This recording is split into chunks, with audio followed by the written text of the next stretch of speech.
Hey, what's going on, everybody? How's it going? How y'all doing today? Welcome back. So today, for this particular video, we're talking about this little movie called Mojave. And one of my subscribers specifically requested this movie. They left a comment on one of my other videos. And I got a lot of time to kill because I'm moving out of state soon, and the movie also happens to be on Netflix at the time I'm recording this, so you know what? That's what we're doing today. But anyway, the basic plot of the movie, it centers around Garrett Hedlund, who plays this super famous Hollywood-type character. And he's been famous for a really long time, so he's just kind of over it. He's a bit of a loner, and he likes to kind of sort of go missing every once in a while. So one day, he's just driving his Jeep around the Mojave Desert. He happens to get into an accident, so he decides to make camp for the night. And as he's camped out, he's got the fire going, and he is happened upon by a nomadic character played by Oscar Isaac. They both have a conversation, and it's kind of this very, very guarded interaction that doesn't end very well. And from that point on, the movie kind of turns into this very weird, but also kind of interesting game of cat and mouse between these two characters. Now, the movie is carried out just like the progression of events is very odd, but I have to say, the weight of this movie is carried solely on the shoulders of Oscar Isaac and Garrett Hedlund. They are both amazing in this movie. The dialogue between the two characters, it's really inconsistent as far as quality though, because there will be certain scenes that I think are just pure genius as far as what the characters are saying and how they're saying it. But then there's other scenes where the acting is really good, but just the words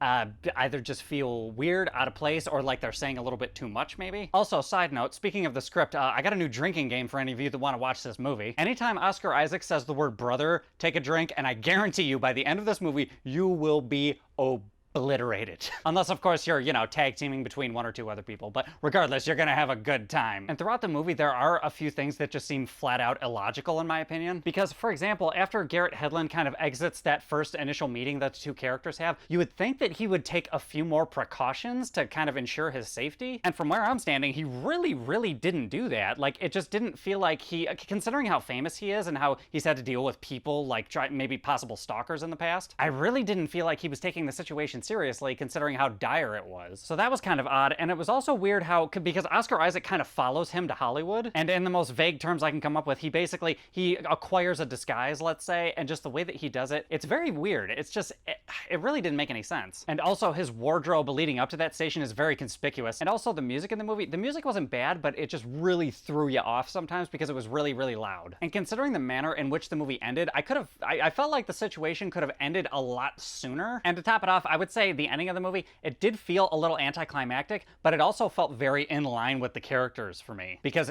again, it really, really boils down to the characters in this movie, because that is by far the selling point. Because Oscar Isaac is amazing in this movie, and I also thought Garrett Hedlund was low-key amazing in the movie. I feel as though some people might consider Garrett Hedlund's character kind of one note and a little bit boring, but for my mind, his character had to be like that because he's just so over it, because he's just been through the ringer as far as his career goes. So albeit not the most cinematic personality, but the most appropriate considering the way the movie set him up. And there's also some cool side characters in the movie, even though, again, they're very ineffectual, but just the way they're played is very good. Mark Wahlberg actually has a small part in the movie that I thought was kind of funny. Walton Goggins is in the movie, and he's good for his little part. And there's a couple other no-name faces that you'll recognize. Like, again, characters totally on point. But anyway, guys, overall, the movie, it's a little clunky, it's a little bit weird, but overall, it was really interesting, and you really like the characters, or at least I did. So I think based on everything I've said, I think I'm gonna give it a 6.5 out of 10. Considering the fact that this movie was written and directed by one of the writers for The Departed, I kind of expected a little bit better. But as it stands at this point, the guy still knows how to direct really, really, really good acting performances, so